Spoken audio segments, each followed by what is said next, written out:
ถือว่ามื้อนี้สั่งเครื่องสั่งของมาเนาะในเรื่องอุปกรณ์เรื่องของน้ำเนาะพาดเป้าอยู่พี่น้องเลยเนาะแตกต่างจากเก่าจากเดิมได้ว่าเรื่องของน้ำของในนี่ก็ทางบริษัทกับบริษัทจะถึงแล้วกับอีกอย่างก็คือว่าแน่เนี่ยช่วงนั้นก็ถ้าแม่เราถามเนาะก็เลยเว่าไปแบบคร่าวๆยังบ่ทันได้ไปถามเบิ่งทางท่านตัวจริงแต่ก็บ่เป็นหยังพี่น้องเนาะบ่เป็นหยังมีแต่ว่าราคงราคาเด้อแม่เด้อเนาะบ่คือเก่าจากที่ว่าทางลูกเคยเว้าเคยว่าเนาะก็แพงขึ้นเติมอยู่ ก็เลยว่างบประมาณที่ว่าเฮาได้เบิ่งนะยันบ่พอมีแต่พออันใดก็เอาอันนั้นมาก่อนว่าซั่นนะสีไขประตูเขาออกสิเลยนะพี่น้องเอ้ยเนาะไขมาสิเนาะไขมาสิเข้าห้องน้ำเลยติดกันเลยนะพี่น้องเนาะเอาแบบติดกันเลยนะเลยนี่แม่นลองจูดแล้วแม่นบ่น้องนะลองจูดแล้วมันบ่หามันฝนตกเลยฝนตกให้มันแห้งเดี๋ยวเฮาจูดใหม่บัดจูดใหม่แหละมันก็เปลี่ยนไปบ่ดอกมันยังดอกเห็นบ่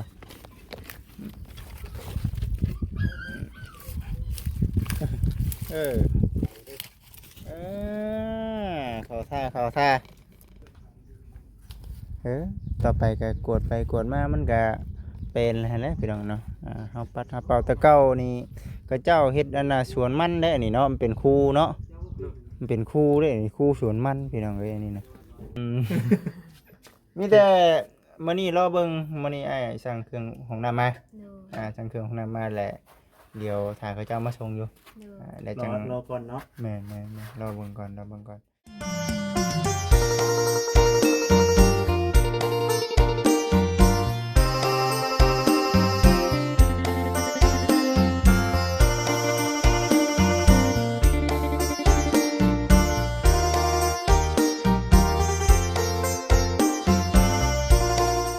พี่น้อง FC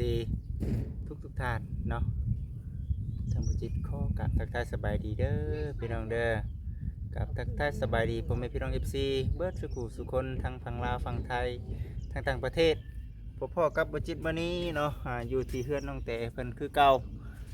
เส้นเดิมเส้นเคยพี่น้องเอ้ยพอดีว่ามื้อนี้น่ะทางบุจิตได้สั่งเนาะสั่งเครื่องอุปกรณ์เนาะเรื่องน้ำเรื่องในเรื่องของน้ำของในให้ได้สั่งเข้ามาเมื่อนี้สั่งเข้ามาไว้รถเป็นเนาะอันที่มันบ่บุดบ่เน่าบ่เปื่อยเนาะสั่งมาไว้ก่อนพอดีสามชาสั่งเพิ่นมาและประเภทพวกปูนนี่ทั้งบ่คิดว่ายังบ่ทันได้สั่งมาดอกเพราะว่าทางสั่งเพิ่นยังบ่ทันได้ดำเนินการเฮ็ดย่านแบบว่าสั่งมาเนาะฝนตกเข้ามาแล้วเดี๋ยวสิเปื้อนเข่งเอาซื้อเนาะเดี๋ยวสิเสีย พูดแหละเดี๋ยวสิเบิ่งก่อนพี่น้องเอ้ยเนาะโอ้ยเนาะถือว่ามื้อนี้สั่งเครื่องสั่งของมาเนาะในเรื่องอุปกรณ์เรื่องของน้ำเนาะพาดเป้าอยู่พี่น้องเอ้ยเนาะแตกต่างจากเก่าจากเดิมได้ว่าเรื่องของน้ำของในนี่ก็ทางบริษัทกับบริษัทจะถึงแล้วกับอีกอย่างก็คือว่าแน่เนี่ยช่วงนั้นก็ถ้าแม่เราถามเนาะก็เลยเว่าไปแบบคร่าวๆยังบ่ทันได้ไปถามเบิ่งทางท่านตัวจริงแต่ก็บ่เป็นหยังพี่น้องเนาะบ่เป็นหยังมีแต่ว่าราคงราคาเด้อแม่เด้อเนาะบ่คือเก่าจากที่ว่าทางลูกเคยเว้าเคยว่าเนาะก็แพงขึ้นเติมอยู่ ก็เลยว่างบประมาณที่ว่าเฮาได้เบิ่งนะยันบ่พอมีแต่พออันใดก็เอาอันนั้นมาก่อนว่าซั่นนะไปซะพี่น้องเอ้ยเดี๋ยวสิถ่ายบรรยากาศนี่แหละแล้วก็ชี้แจงแนะนำเรื่องของน้ำของในใหม่เพราะว่าทางบริษัทก็ได้คุยกันกับทางผู้รักผู้ใหญ่เนาะเพิ่นแล้วพี่น้องเนาะหรือว่าทางจุดีเพิ่นก็ได้ทักปรึกษาหารือกันเนาะว่าเฮ็ดได้นี่นะว่าซั่นนะพอดีสิได้เอาเขาวังน้องเพิ่นเนาะเขาบนทุนครัวไขประตูทุนครัวมากับเขาห้องน้ำเลยใกล้ๆกันกะเครื่องกลางเนี่ยเข้ามาสักหน่อยเนาะพี่น้องเนาะพอดีว่าในเรื่องทางคันเชียจุดเจบัดยันว่าทางปลาเกียวเราสิเจาะน้ำอันนี้เขาก็คือเห็นทางปลาเกียว ต่อไปเราก็สิได้เจาะน้ำเจาะในพี่น้องเอ้ยไปซะไปพี่น้องไปไปเบิ่งไปชมน้ำกันอ่าเบิ่งชมไปน้ำกันเด้อพี่น้องเด้อเด้อถือว่าสุดยอดเนาะมาเมื่อนี้ก็เป็นเขากว่าเก่าได้พี่น้องเอ้ยบ้านนี้ก็ได้เนาะเป็นสั่งเครื่องสั่งของมาเมื่อนี้เบิ่งก็เจ้ายังบ่ทันได้มาซับพี่น้องเนาะถือว่ายังใช้เวลาในการยกการย่อทั้งน้องบอยผัวน้องเต้พี่น้องเอ้ยอ้าวสบายดีเด้อนั่นแหละดีเด้อพี่น้องเอ้ยเฮ็ดไปเรื่อยๆมันยังมันยังอันนั้นอยู่ก็เก็บกดกันไป ตัวนี้ต่อไปยังชีออกอยู่ประจักษ์แล้วนี่เนาะหน่อมันนี่พี่น้องเอ้ยหน่อน้อยมันนะทั้งน้องเราก็ถือว่าได้ขุดตัวมันสูงลงมาใส่ตัวต่ำเรียบร้อยแล้วเนาะน้องบอยเก็บไว้ให้มันแห้งนะครับกะจูดบัดนี้ก็บ่ตกจักมือจักสองนี่ก็ถือว่าอันนั้นแหละพี่น้องเอ้ยก็ถือว่าแห้งแล้ว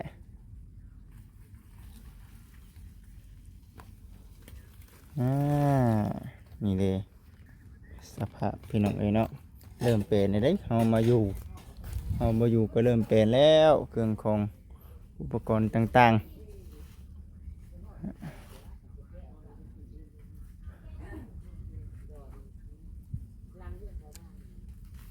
ปลอดภัยเมื่อคืนนี้บริตกผลเนาะบริตกพี่น้องเอ้ย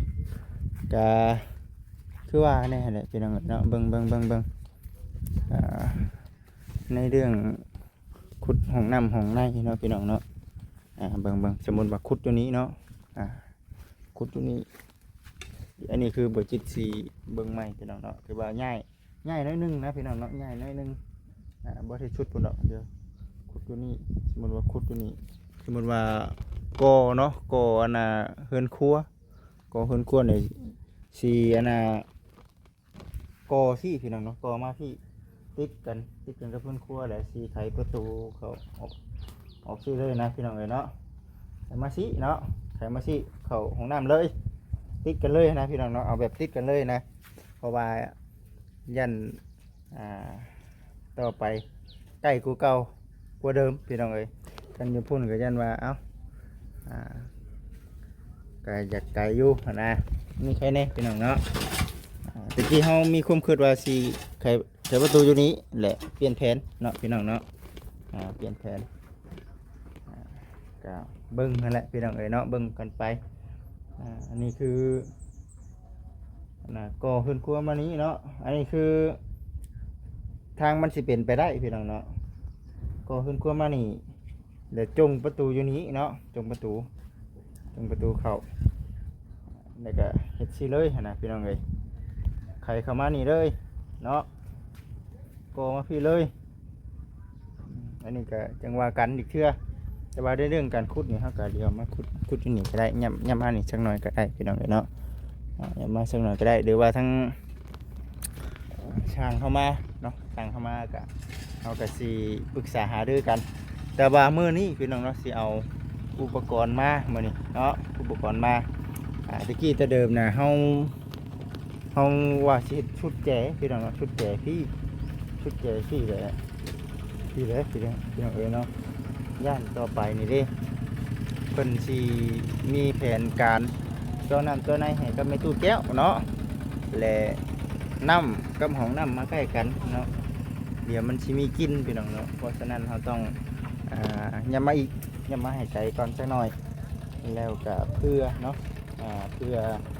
ทั้งน้องเพิ่นเพื่อความสะดวกสบายทั้งน้องเพิ่นนั่นแหละพี่น้องเนาะก็ได้ปรึกษาหารือกันก็คือว่าโอเคอยู่เบิ่งไปพี่น้องเนาะเบิ่งไปบกไก่ปันใดคุณทางน้องบอยก็ได้มีแต่ถ่าทั้งก็จะเอามาชงเท่านั้นพี่น้องเอ้ยเป็นอ่างอยู่เนาะ ขุดลงรถขุดมาถมรถเด้อเออสบายดีเฮ็ดบะช่างอยู่ได้บะช่างกินได้ปลาคออ๋อปลาทูเอามาจะใส่ปลาทูโอเคเอาเชิญแซ่บโอเคพี่น้องเอ้ย อยู่ดีมีแห้งคือกันมักแท้ๆคำว่าอยู่ดีมีแห้งนี่ โอ้ทมไว้พี่น้องเนาะเดี๋ยวมันเป็นบกเป็นหนองมันเป็นคุ้มเนาะสิเด้อกันเจ้าบ่อนามัยไผสิอนามัยน้องบอยเอ้ยเนาะต้องอนามัยเอาอันไหนมันเป็นบกเป็นหนองเป็นโกนปรับเอาเนาะบัดเฮาล่างเฮามันไหลลงพุ่นเลยพี่น้องเอ้ยมันไหลลงพุ่นเลยน้ำใส่แล้วเนาะใส่น้ำนะใส่แล้ว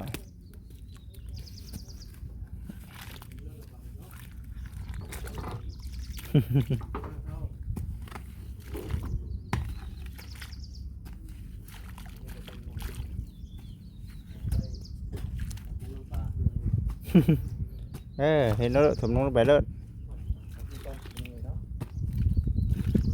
เพราะว่าช่างเจ้าน้ำเขาเจ้าอันนั้นพี่น้องเลยนะเพิ่นขุดนี่เป็นโกนเด้น้องเพิ่นอันนั้นถมคุ้มให้มันได้ทุกคนเลยเอาน้องบอยสบายดีโอเคคือได้ยินเสียงรถใหญ่แม่นบ่รถไถบ่โอ้รถไถพี่เจ้าสิไปกบสวนอ้อยที่คือปลาชิมานี่สดอกว่าเป็นบริมาพี่แต่ว่าเนาะเดี๋ยวมันเป็นน้ำเลยน้ำนี่เลยเป็นคนพูดเป็นคนดูน้องเลยนี่เห็นบ่ก็เอาไม้มาใส่เนาะถือว่าโอเคพี่น้องเลยได้เรื่องอยู่คักปัญญังพอดีอยู่ในช่วงเวลา3 โมงพี่น้อง3 โมงกำลังเล็กแล้วช่วงนี้ก็ได้เวลาอาบน้ำอาบในเนี่ยมันไหลลงมานี้เอาไหลลงมานี่มันไปอ่างอยู่หันเนาะนั่นนี่ในเรื่องของน้ำเฮ้ยดิในเรื่องของน้ำนี่สิย้ำมานี่สักหน่อยเพราะว่านี่มันจะเป็นโซนนั่นนะขึ้นครัวเนาะโซนครัวเดี๋ยวเฮาสิก็แค่นี้ก็ได้ก็ให้มันชุดนะก็ให้มันชุดแต่ว่าคุดนี่ก็ให้มาคุดนี่จักหน่อยก็ได้แบบนี้นะมาย้ำมาพี่แบบนี้แม่นย้ำมาครึ่งกลางดินพี่น้องเนาะพอดีไขประตูเข้ามาใกล้ๆเลยนี่เฮาก็เข้ามานี่ก็เข้ามาติดนี่ติดกับอันน่ะขึ้นครัวเปเลยนะไขประตูเดียวเลยเป็นเขากับห้องน้ำเลยเขากับห้องน้ำเลยแบบนี้นี่นะห้องน้ำจะเป็นคุ้นๆบ่แบบนี้เดี๋ยวสร้างเขามาเขาจึงปรึกษาหารือกันแม่อันใดมันพอเหตุได้ก็เขาปรึกษากันกับทางสร้างพี่น้องเนาะว่าสิเป็นแบบใดก็เป็นแบบนี้คือเป็นหมายความว่าห้องน้ำซ้ำติดกับเพื่อนนะก็ดีเด้เนาะดีเนาะเพิ่นก็สบายเลยอยู่ในห้องครัวห้องมาห้องน้ำเลยห้องน้ำเลยไปเลยพี่น้องเลยเนาะก็ถือว่ามันจะเป็นแน่นี่เด้อพี่น้องเด้อแบบนี้ก็ได้เอามาขึ้นไปขึ้นมาแบบเนาะก็ถือว่าเฮ็ดแบบนี้ก็โอเคอยู่ได้เปอร์เซ็นต์นะเนาะเบามันจะไม่ได้ไปไกลเด้แม่นนี่จะล้างถ้วยล้างบัวกินกับมาเข้าห้องน้ำนี่เลยเปิดดูกับมาจังบ่เปื้อนว่าไงกับบ่เปื้อนสุดเลยในกรณีที่ว่าเป็นปวดท้องนักแห้งๆบ่กล้าออกเป็นดึกดื่นสินะอันนี้ก็ได้เขาอยู่ในเรือนเฮาเองอยู่ในเรือนเลยที่แม่นบ่ย่านแม่นอยู่มันก็สิออกมาสไตล์นี่แหละเดี๋ยวเฮาเบิ่งแผนการทั้งเพิ่นก่อนว่าสิจังได๋ว่าซั่นหั่นนะ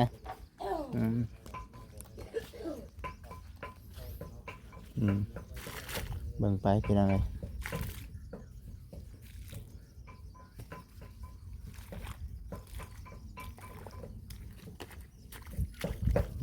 นี่ก็ท่าเพิ่นมาส่งเนาะ ถ้าเขาเจ้ามาชง ส่งพ่อ โอ้ได้เรื่องได้เรื่อง ในการบาดนี้เนาะ ในการบาทนี้น้องบอยเอ้ยคักปัญญังบาทนี้โอ้เนาะน้องคุณเฮ็ดได้เลยพี่น้องเอ้ยเนาะได้เก่งเมื่อยกับพักผ่อนเด้อน้องเด้ออย่าเมื่อยกับพักผ่อนอย่าว่าเช้าเมื่อยต่อไปตัวนั่นสีชุงเนี่ยยันว่าสิได้อันน่ะเฮ็ดน่ะนั่นพักไปจักมันสูงเลยโอ้ยามผ้ายามผลนี่อยู่หันแหละบอลบวมมันบวมน้ำนี่ได้เอาขีดมาถมน้ำมันก็ได้ออกต่อไปก็ได้ร่วงได้แล้วบัดนี้นะโอ้ยอันนี้คือเฮามาอยู่ซำใดซำหนึ่งได้นี่แม่นลองจุดแล้วแม่นบ่น้องนะลองจุดแล้วมันบ่หามันฝนตกเลย รู้ไหมเนาะ ฝนตกให้มันแห้งเดี๋ยวเฮาจูดไม้บัดนี้จูดไม้แหละมันก็เปลี่ยนไปเบิดดอกมันยังดอกเห็นบ่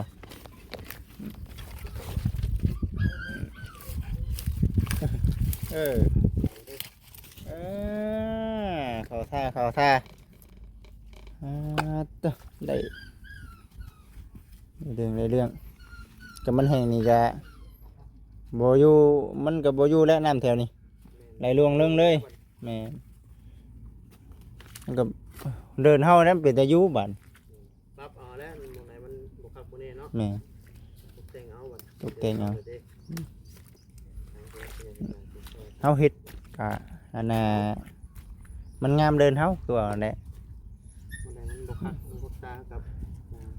คลิปออฟเนาะ แม่สมกับเจ้าของมาอยู่หั่นน่ะพี่น้องเอ้ยมันก็ถือว่า มันน่าจะตูดออฟ แม่ ปวดเสียดแต่ว่าขายอะไรกับผู้ชาย ก็เจ้าเอาบ่กวดนี่เนาะ ได้เรื่องเมื่อยบาดนี้ล้างบ่ตีนอาสิยมให้ อย่าว่าจะพักผ่อนได้เนาะนี่ไหนก็ได้ จุกนี่มวยตั้งว่าวนะครับคนบ่เศร้ายุดบ่ได้ยุดเด้อ แม่นอยู่ ฮะถูกต้องบ่โดย กินเส้นแซ่บเชิญกินให้อร่อยเลยเพราะว่าคือเฮาว่าเนี่ยเห็นไหมพี่น้องเนาะต่อไปกับพังเบิ่งว่าสิเป็นจังไดขึ้นเฮือนมื้ออื่นนี่เนาะขึ้นเฮือนแล้วมื้ออื่นนี่เป็นมื้อฉันวันดีแล้วพี่น้องเอ้ยเป็นจังไดก็จังว่ากันอีกเทื่อว่าสิเป็นจังไดในเรื่องการขึ้นเฮือนขึ้นศาลเบิ่งก่อนคันว่าเฮามาถึงมาทันก็ดีคันว่ามาบ่ถึงมาทันก็พุ่นแหละ มันหลังเนาะ กำลังก็ได้บ่หลาบ่สวยคือเฮาเห็นนั่นแหละ ตรงพัน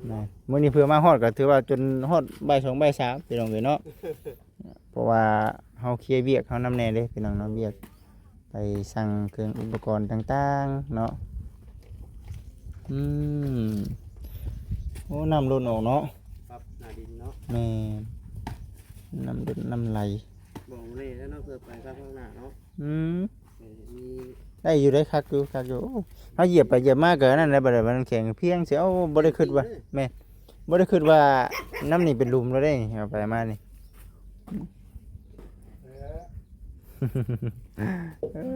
เนาะเบิ่งไปพี่น้องเนาะเบิ่งส้มไปเรื่อยๆว่าสิเป็นจังไดในเรื่อง กินแล้วว่าเขาเนาะ ข้าวเที่ยง ชื่อเพิ่มไอ้ อ๋อกินเฟอหั่นบ่ กินเฟอนะกินเส้นเด็กเส้นพี่น้องเนาะ เรากระเทียมเราตายมันกระเตียว ก๋วยเตี๋ยว ก๋วยเตี๋ยว โอเคโอ้ได้ มันจะต้องไปกินข้าว เอาเลย บนป่าแล้วเอ้ย กินเชิญกินให้อร่อยเลย ได้เรื่องอยู่พี่น้องเอ้ยต่อไปก็กวดไปกวดมามันก็เป็นแล้วแหละพี่น้องเนาะเฮาปัดเฮาเป่าแตะเก้านี่ก็เจ้าเฮ็ดอันน่ะสวนมันได้นี่เนาะมันเป็นคูเนาะมันเป็นคูเด้นี่คูสวนมันพี่น้องเอ้ยนี่นะเอาเฮ็ดไปเบิ่งไปเรื่อยๆพี่น้องอันนี้ถ้าอันนี้น้องเอ้ยมื้อนี้อ้ายสั่งเครื่องอุปกรณ์ของน้ำมาแต่ว่าทั้งเขาเจ้ายังบ่ทันมาส่งก็เอ้าว่าแล้วจังว่ากันว่าสิมีหยังนำแน่พี่น้องเนาะสั่งหยังนำแน่เข้ามาเพิ่มแต่ว่าเรื่องเฮ็ดเรื่องใช้นี่บ่จิตสั่งมาอยู่แต่ว่าเขาเจ้าว่าขอเป็นมื้ออื่นได้บ่เพราะว่ามันดินโรมแม่นบ่แต่นี่ดินโรมเขาเจ้าบ่กล้าเข้ามาพี่น้องเอ้ยเนาะเดี๋ยวให้มันแข็งอีกให้มันแข็งอีกก่อนนะให้มันแห้งก่อนนะมื้อนี้นะ โอเค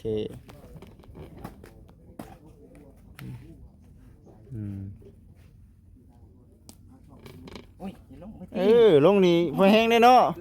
ตกหลุมพรางได้จะหน่อยนี่เบิ่งไปเรื่อยๆพี่น้องเด้อเบิ่งไปเรื่อยๆพักผ่อนน้ำเด้อน้องเด้อได้แล้วบาทนี้พี่น้องเอ้ยพักผ่อนน้ำยันว่าเมื่อยดอกพี่น้องเอ้ยดอก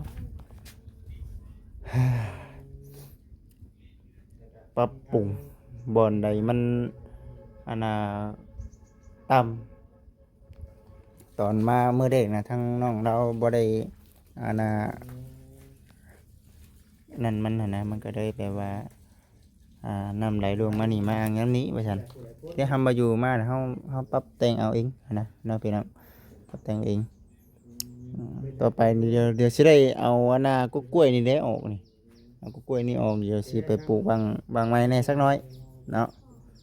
ปลูกบางไม้ห้องน้ำห้องในเขาก็ขุดแถวนี้แหละพี่น้องเลยเนาะเชิงกลางแถวเขตป่านะเพราะว่าต่อไปเนี่ยมันก็สิบ่มีอันน่ะ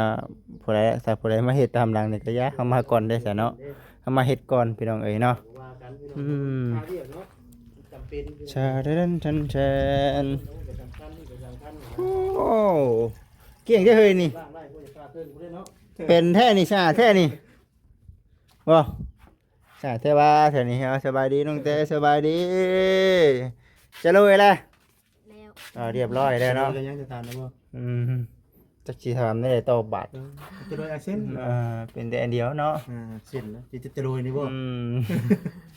มีแต่มื้อนี้รอเบิ่งมื้อนี้อ้ายสั่งเครื่องของน้ำมาสั่งเครื่องของน้ำมาแหละเดี๋ยวถ้าเขาเจ้ามาส่งอยู่แล้วจังรอก่อนเนาะแม่รอเบิ่งก่อนถือว่าหลายอย่างเติบอยู่หลายอย่างเติบอยู่เด้อมื้อนี้เด้อเดี๋ยวรอเบิ่งไปนำกันรถเฮาสิเข้ามาได้บ่จิตหามได้บ่เป็นเจ้าบ่รถเขาเจ้ารถน้อยนึงรถฮอนไดบ่เขาเจ้ารถฮอนไดเขาเจ้ารถฮอนไดนี่เฮาก็เอานี่อันนี้ออกแล้วก็ยับนี่ไปนิดนึงพวกกันเสาได้อยู่ดอกวิดแน่นอนพี่น้องเนาะแม่นเขาเจ้าขับคุ้มไปด้วยหรอกพี่น้องเนาะมันโมเมนต์รถเขาได้จ้ะหยอกพี่น้องเลยเยอะเนาะใช่เห็นเขาเจ้าบุกบืนโย่เห็นว่าเป็นรถเองก็ได้เชียวขอโทษเลยขอโทษหลายๆเนี่ยได้อยู่พี่น้องเลยได้อยู่พูดอะไรเดียวถ่าทั้งเขาเจ้ามาส่งเครื่องพี่น้องมันนี่ก็ได้ส่งมาไว้เลยว่าฉันอะไรมันมาบุดบนเอาส่งมาซื้อมายันว่าเฮาไปมาพี่น้องเนาะเฮายันเติมเมื่อมันไปเล็กๆน้อยๆเลยมื้อนึงก็เติมเล็กๆน้อยๆบัดยันมันไปนั่นนำเพราะทางแม่ก็ว่าอยู่ว่าไปมาน้ำรถน้ำลายก็เติมได้เด้อลูกน้ำมันก็ค่อยเติมไปพี่น้องก็เฮาสั่งมาไว้เนาะแต่ว่าเครื่องอุปกรณ์ต่างๆก็เฮาก็คือว่าเนี่ยชั่วโมงนี้ก็ได้เนาะเอาซ้ำทีมันมีก่อนพี่น้องเด้อเนาะไปพี่น้องรอก่อน